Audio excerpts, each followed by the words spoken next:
Welcome to the C4 Canucks Hockey Podcast. Every week, they talk about the Vancouver Canucks with a fair amount of nonsense thrown in. Sure, they're never the first with the news, nor the best connected, and definitely more off the rails than on.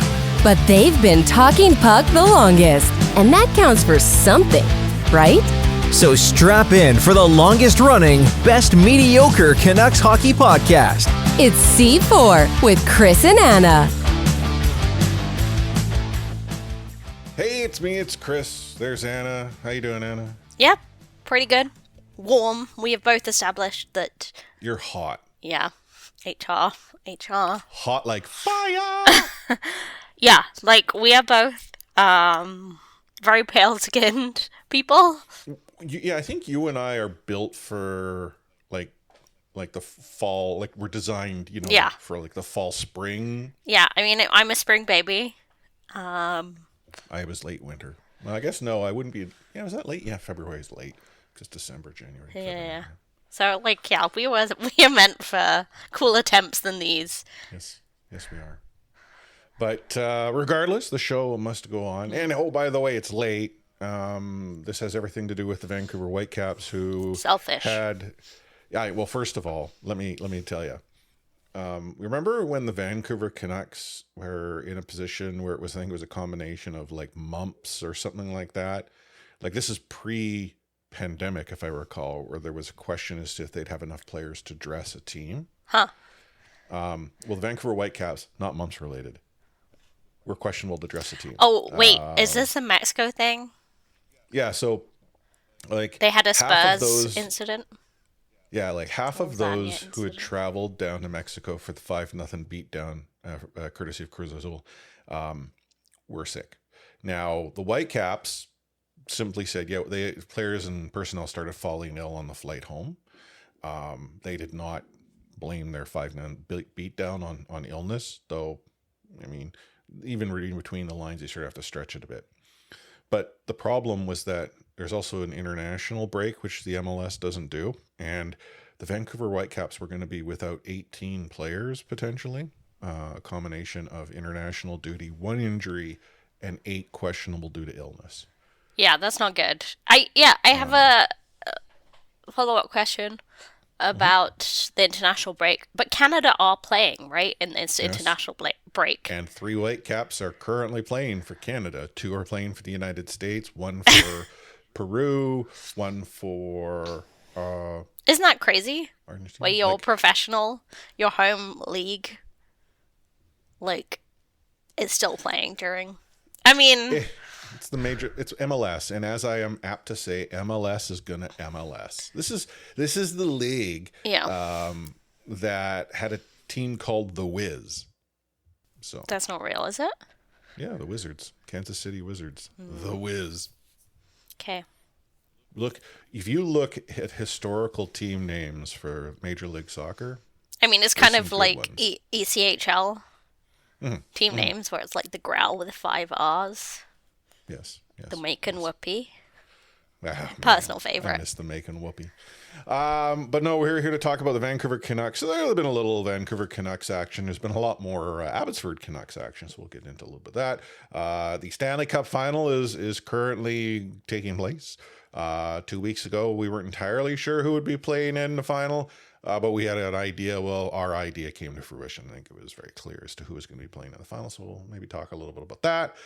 We'll riff, we'll raff, and then for those of you who subscribe to us on a monthly or annual basis through buymeacoffee.com, or as Anna and I like to call it, Buy me a pint. you're going to also get access to C4 Off the Rails, which we'll record, we'll riff, we'll talk. Who knows what we're going to talk about. But you may have heard on this main feed an old episode of C4 Off the Rails. So I gave everyone a taste. It was a bonus episode. It was 20 minutes long. It was like a week ago that I had published it. That's normally what you get. So you're not going to get more of those bonus episodes for a while. Unless again, you throw a few bucks our way. And to do that, you go to buymeacoffee.com/C4podcast, or if you go to c4podcast.com, click the Buy Me a Coffee link, or is it support? I can't remember, but you'll be able to figure it out. And $5 a month gets you access to OTR and all this other fun stuff. Want to save some money? It's $50 a year, and that's Canadian. So for those of you who listen to us in the States, it's less than that. If you happen to listen to us in the UK, it's less than that. If you happen to listen to us in Australia, a little bit more, but you know. Are you going to just run through all the exchange rates? And that's the show. Yeah. See you in 2 weeks. Anyhow, let's get into Rewind. The big news in the world of the Vancouver Canucks actually happens to be in Abbotsford right now. If I had told you that the Abbotsford Canucks were going to be in the Calder Cup final, heck, not even at the start of the AHL season, but at the start of the AHL playoffs, would you have believed me? Probably not. Yeah, like, I mean, they're the only team to make it through all rounds, and that seems a silly thing to say, but that is to say that, you know, they made it through a play-in round, which no one else was doing. Like, Canucks had an okay season. Yeah, but, like, it's kind of crazy that their sort of winning streak came at the end when they had no players. Most of their players were in Vancouver. And I do think that speaks to the resilience of the team. Notice how it didn't say resiliency, because resilience already exists as a word. Yeah. And it's also fair to point out there's a couple of players that could very well have been playing in Abbotsford are not because of their, you know, play with the Vancouver Canucks. Yes. Or at least one, Pettersson. Yeah. So there's two, is there not? I'm trying to think. I mean, yeah, and, you know, Lekamaki's been in and out of the lineup. He had complications with dental surgery. When he's been in the lineup, he hasn't been that effective. Make sure you floss, kids. Yeah, I'm sure that's the reason. Brisebois, servant of the club, Guillaume Brisebois, like, has had a concussion. He broke his nose. But still been an effective player. So, yeah, Artu Ratu's come out of the lineup. He didn't play at all in the conference finals. Or maybe he played game 1 and that's when he got injured. Anyway, yeah. That is to say, it's been super impressive as a run. And you've got to give props to Coach Manny, because a lot of these games they have been behind. They have been behind in series, and still they've come through. Texas Stars were a very, very good AHL team, and yeah, like, Abby came through. Yeah. The Abbey Canucks, I think, if you were to look at sort of how they've played in this postseason, are akin to those sort of, and I'll use the NHL reference, like the 94 Canucks or the Pandemic Blues, or where teams who they get hot at sort of the right time and they carry that momentum into a postseason and suddenly build a little confidence that tells them they can win a game, come back and win a game they shouldn't win. Like, every scenario, no worries, guys, we've got this. Yeah, because sort of everything that could happen has, and yeah, like, Manny's coached them through it. I mean, Shilovs will get lit up. He might even get pulled, but Manny goes right back to him. And Shilovs has, you know, been a key leader through this. Would suggest if they go on to win this, he might be playoff MVP. I mean, and there's a few candidates, sure, but it's all they have to say. Like, maybe Archie Baines recently has been showing up, but it really is the old Abbotsford guys that have been carrying them through this. Max Sasson, and Max Sasson's been good, and, like, hopefully we'll see him play some bottom 6 minutes for Vancouver next year. Archie Baines is still pretty young. Like, there's a lot to come there, but, like, Tristan Nielsen's never going to be a regular NHL player, but he's been fantastic in this playoffs. Chase Waters has led the team. Once again, Abbotsford captain, he's not going to be playing regular NHL minutes. But it's a really great story. And, yeah. It's been fun hockey to watch, honestly. Yeah. They get to take on the Charlotte Checkers. Yes, very well rested Charlotte Checkers, who is almost a week, I think, since they finished their series. Like, between Abbotsford and Charlotte finishing their series, they swept their conference final. Which so, it could be good, could be bad. You never know. Yeah. And for those that don't know, the AHL does the 2-3-2 when you have a 7-round series. So because travel. Yeah, they'll be in Charlotte for the first two. If the Abbey Canucks get a win, just one, and we hear this, that, gives them home ice advantage in AHL. One win doesn't actually, it just gives you control. In the AHL, it gives you home ice advantage, one win on the road to start the series. So. Yeah, that would be huge, honestly. I'm not saying, just saying. Yeah, and the only sort of big conversation point, or the major conversation point coming out of this affecting Vancouver is once again Artur Shilov's. That's the only question? Well, I would say that's the big question. Well, it's a big question, but I think there's a slightly smaller but just as big question on the bench. Like, as in, like, Manny. Yeah, for sure. I mean, Manny's been great, and, like, if he wins Calder Cup, I think, like, to be honest, especially, and we're kind of straying a little bit here, but, like, especially hearing some of the quotes that have come out, was it in PJ's article, I believe, about, the locker room divas that Canucks management is sort of not a fan of. To me, that screams they want Adam Foote as a short-term solution to fix the locker room problem, and they're just biding their time for Manny because they don't think he's ready. So I don't think Adam Foote is a long-term plan, right? Well, no. So I was talking to him. So Jay, he came into the Whitecaps with me, and we're chatting about it, and I had said that, I looked at Adam Foote as being on a 2-year deal. Manny's a year and a half away, but the problem is the Dallas Stars have fired Pete DeBoer. Yes. For those that don't know, when Dallas got knocked out, Pete DeBoer thought in his great wisdom it was about time to call Ottinger out, the goaltender that got them as far as they did. Now, in fairness, he didn't come out and do anything other than state facts, but he essentially threw his goaltender under the bus, drove over him a couple of times, dragged his broken body out, and then stabbed him in his back with his hockey stick. Either Ottinger is gone or DeBoer is gone. So Pete DeBoer is gone. Manny is the odds-on favorite to take that head coaching role, and I worry that the Vancouver Canucks tried to play, 5D chess. Yeah, I can see that.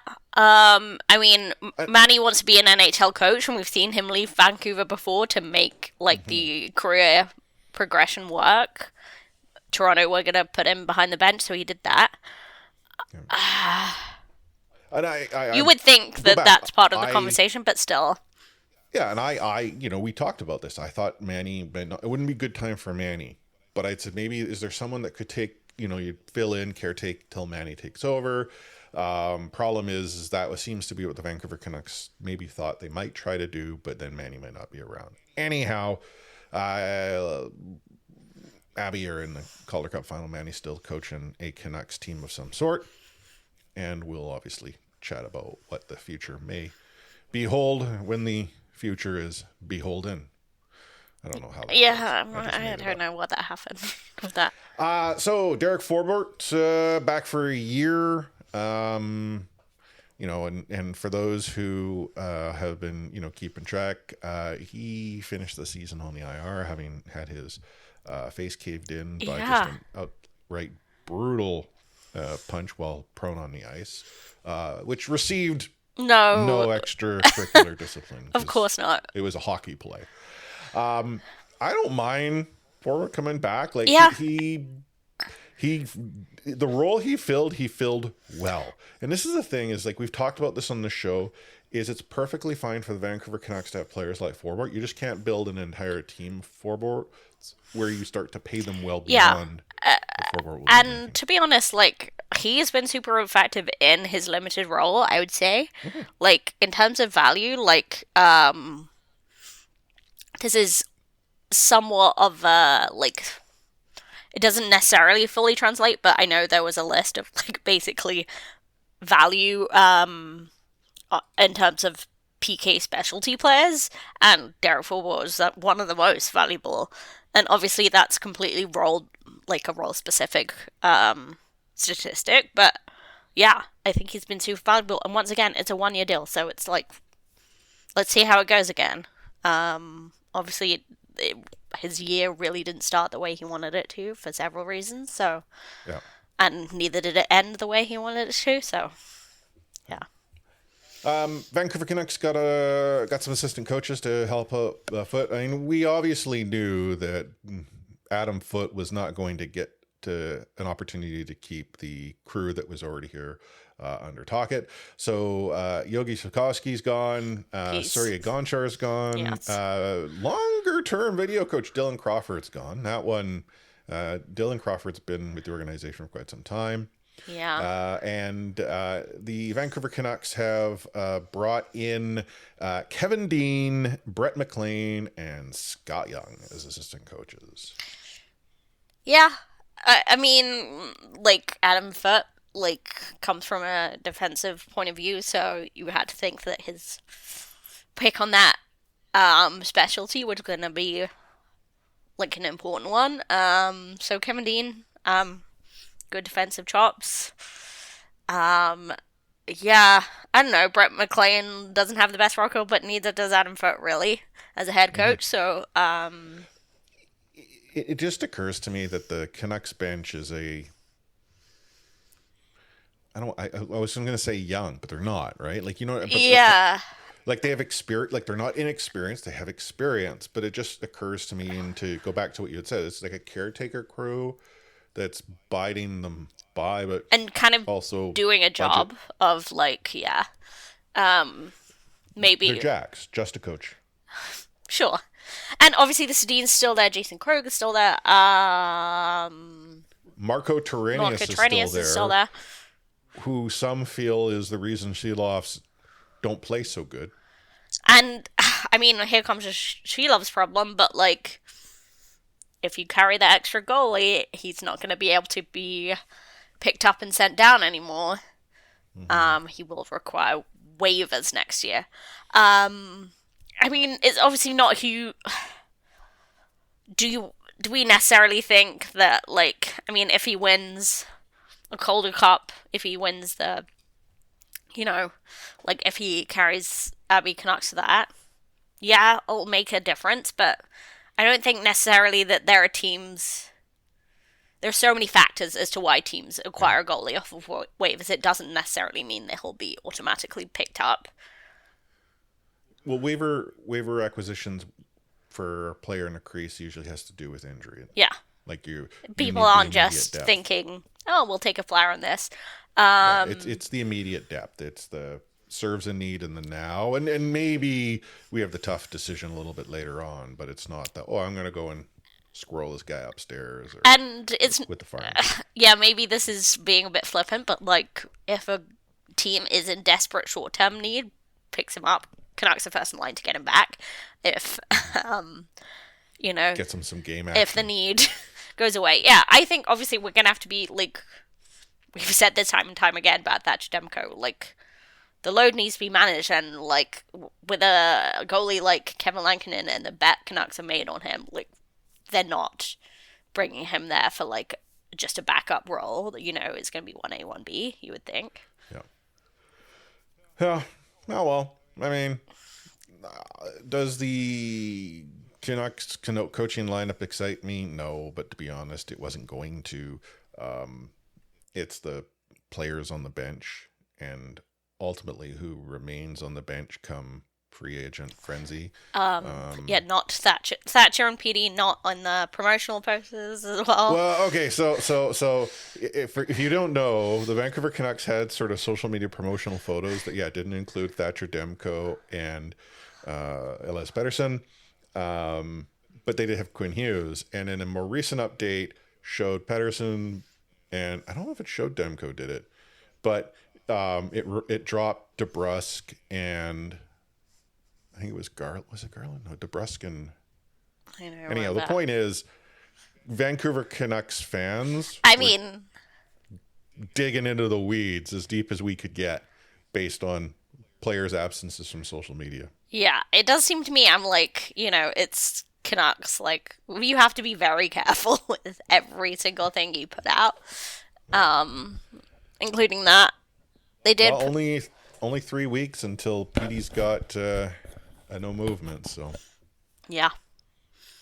Anyhow, before we dive into half full, half empty, Stanley Cup playoffs. So it's the Florida Panthers, the Edmonton Oilers, rematch of last season. As it stands, the Panthers are currently up 2-1 in the series. As we're recording, when we come back to you in a couple of weeks, it'll be over. Someone will have won. Unfortunately. How did the first game go? Edmonton deserved the win, and they got it off of a horrible penalty. And when I say horrible, not in the sense of a brutal call, but a brutal penalty to be called, puck over the glass. I absolutely hate. I mean, so do I. It's the dumbest penalty in hockey, but that's how Canucks crashed out of the 2012 playoffs in a puck over the glass penalty. No. I mean, but puck over, as a penalty, as far as penalties go, puck over glass is just insane because the amount of non-calls that have occurred. Oh, sure, but and then it's the only automatic. Yeah, but you can't argue with it. Crack a guy's skull open, but if the puck was in the vicinity in NHL overtime, they might let it go. The puck accidentally goes off of your stick funky and it flies into the crowd. Head to the sin bin. You're a naughty, naughty boy. Yeah. I mean, playoff officiating is a weird beast. But yes, penalties were certainly called in the game on Monday night. Many of them.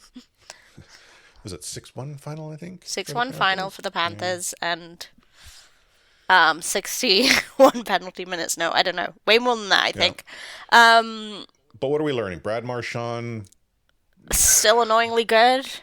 Yeah, I hate it. I mean, we talked about this. I hate that I kind of like him in his role, but I hate myself for even thinking that. Yeah, to be honest, I just think, the game yesterday, I was just like, Edmonton have lost control. Not saying permanently of the series, but definitely in that game. Florida's just a good team. Florida's a really good team, but they're doing a really good job of winding up Edmonton to the point of putting them off their game, where Edmonton are just getting wound up. They're not, really effective. Florida's not being put off their game. Like we've talked about Sam Bennett before. This is how he plays. How he exists. He exists to be annoying. Master of the arts that are dark. Yeah. Bobrovsky's still really good. Missing your Sam Bennett? See who's sitting on your goaltender. Yeah. Did you hear Paul Maurice's interview about Sam Bennett? Well, no. He might have suggested that Sam Bennett has various incurable diseases, so that maybe people should not be signing him as a free agent. Awesome. But yeah, I don't know what your thoughts are. I do find it harder to engage with this series just because I really don't like both teams. I've said before that I am team Sinkhole. I would like... Not going to happen. It's not going to happen, but yes, that would be my preferred option. Yeah. Anyhow, I'll be back in 2 weeks' time because I believe you'll be away, and I'll tell you who won, although you'll probably already know.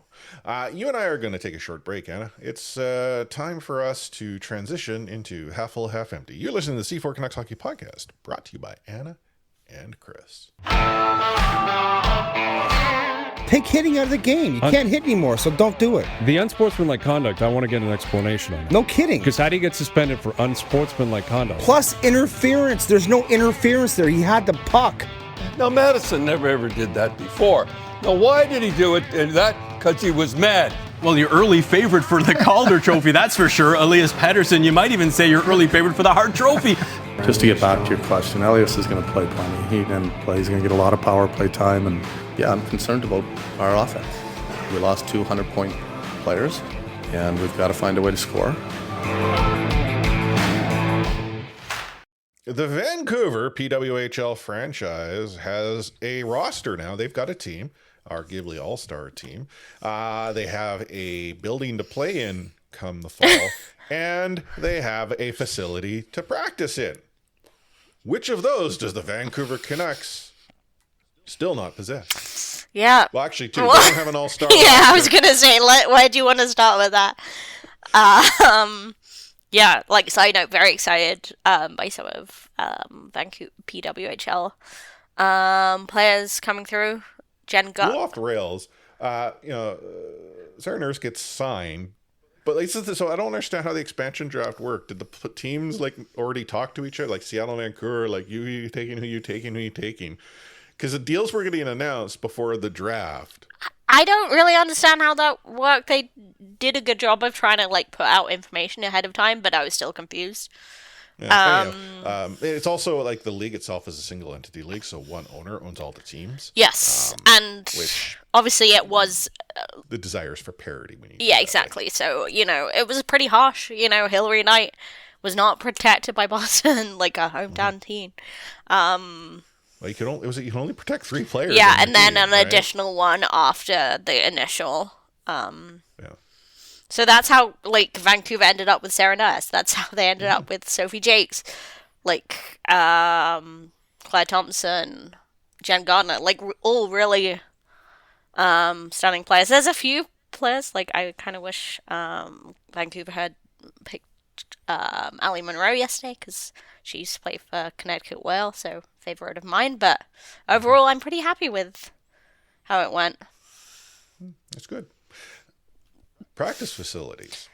So the Vancouver Canucks were over the past while looking at various sort of rinks around town, and there is some thought that the team needs something other than what they currently have. So they practice in the Raj, they practice at UBC on occasion, but they don't have sort of a dedicated training space, which and is what they want the main thing, the right? full meal package. 100%, because ice is important, but really it's having the home base.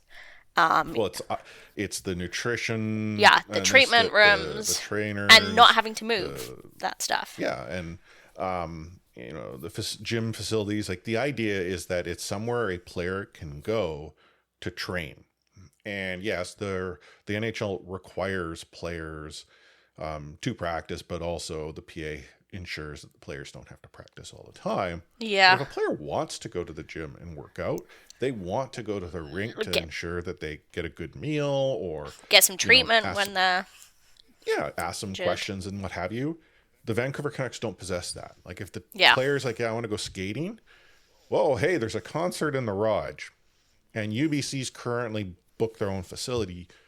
You got nowhere to go.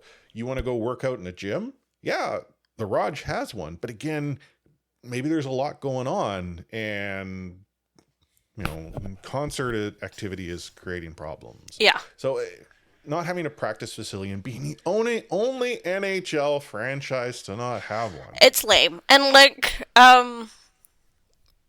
Canucks and Canucks fans are lucky in that the arena is so well, located. It is right downtown, and that's not the case for every NHL team. So I really don't think it's an issue. Obviously, the Jim Rutherford and a few executives were photographed in South Burnaby. Is that the ideal location? Really not, but Britannia's being talked about, East Vancouver. Yeah, but I do think location is lower down the list. Yeah, the problem with something like Britannia is that you are going to a community association rink. Yeah. And that's not that's a bad thing, but a community association is to serve the community. Yeah. That is its sole purpose, not private enterprise. The solution in South Burnaby, equally problematic in that sense. But that's how desperate the Vancouver Canucks are, is trying to find a space. And they'll have to pay through the, nose to... Yeah, I mean, we're in a housing crisis in the Lower Mainland. That's really not space. And I know that the idea behind Britannia would be that, yes, the Canucks would take the community rink, but, they would build up their own facilities around that. But, yeah, I do think the setup is the most important part in this, and it's kind of getting embarrassing to the stage. Yeah, it is. Even the commish brought it up in the broadcast. I think it was last night or maybe the game before. Yeah. saying that that's pretty important.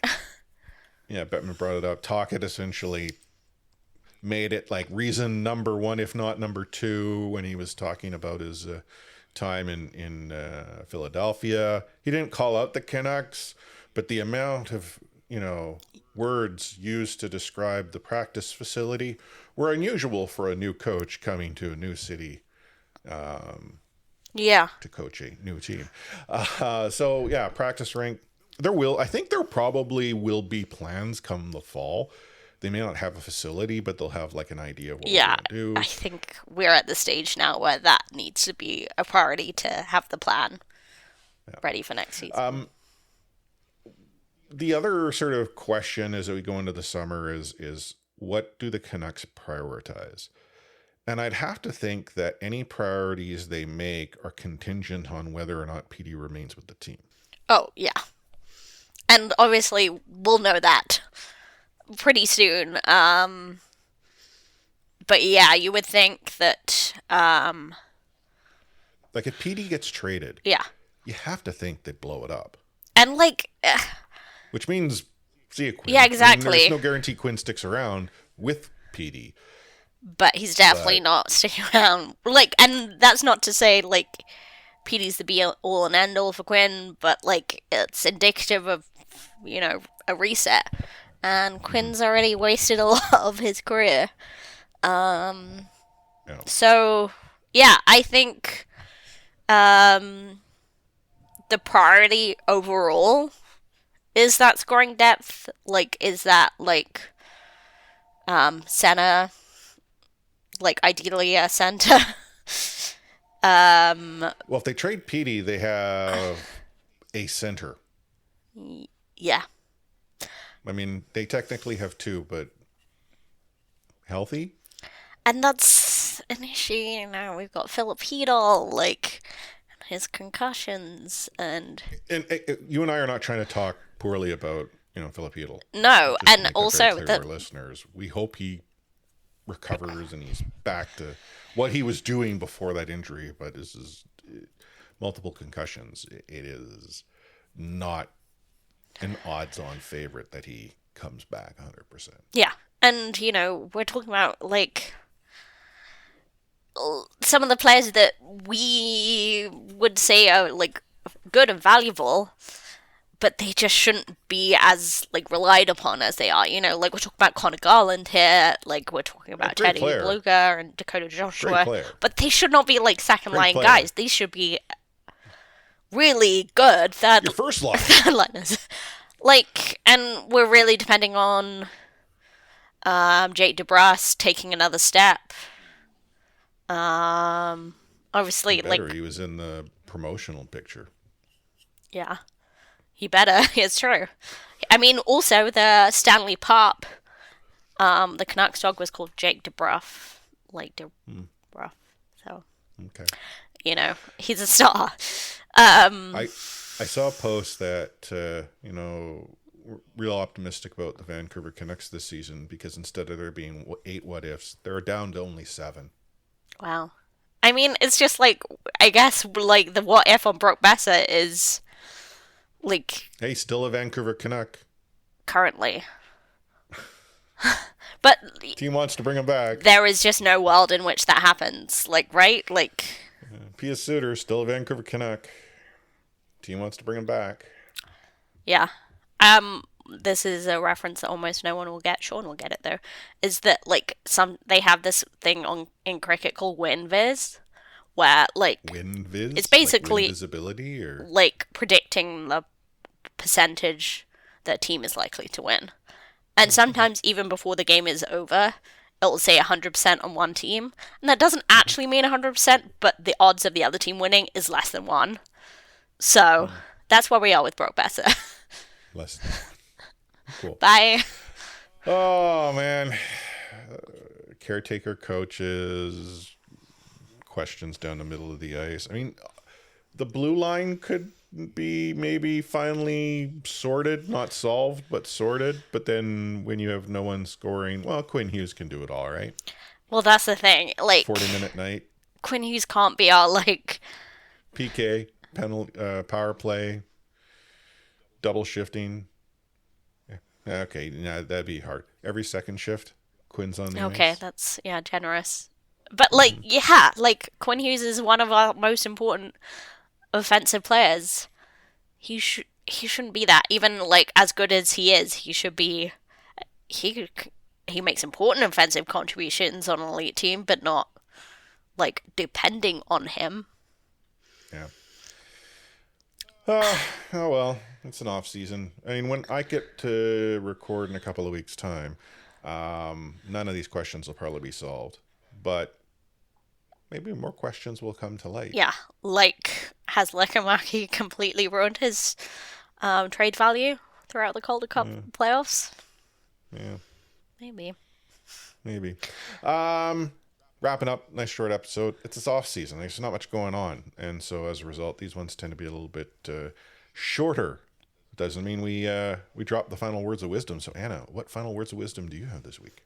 Even though it's unlikely, I was taught to never give up, so I'm still rooting for Team Sinkhole. Never give up. Mm-hmm. I finished watching Cobra Kai finally. It was a series on Netflix, and it's sort of akin to what you just said. Cobra Kai never dies. There we go. Yeah. Did you do the Karate Kid movies for C4 at the movies? Yeah, I have done the first one. You haven't done number 2 or 3? No, I mean, or 4? Or then the Karate Kid, which wasn't karate, it was kung fu. And I will say, like, also if you're a newer listener who doesn't remember there's another Karate Kid which blends the two worlds together. Yeah. What C4 at the movies was, it was basically people realizing that I haven't really seen many sports movies, particularly hockey movies. So I started with all 3 Mighty Ducks. I watched all the Goons. You watched Mystery Alaska during that, right? Which is now one of my favorite films. Yeah, see? Yeah, I watched Miracle, which was fine. Matt and I would never lead you astray. But then I did also have to watch Karate Kid, which I didn't like as much, but there we go. Yeah, well, and you didn't continue. That's probably why Matt left the show. Yes, probably. C4 law. Final words of wisdom from me. Keep moving those feet, otherwise you'll grow roots. That's the advice that I've continued to give the girls that I'm coaching.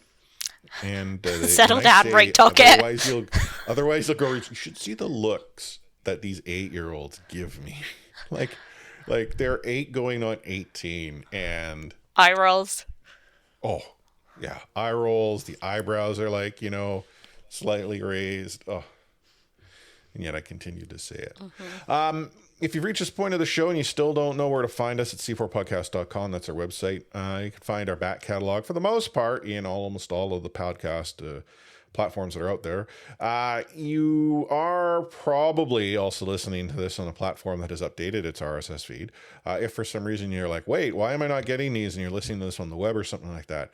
I hate to say it, but you might need to find another podcast platform, or alternatively search for our show again.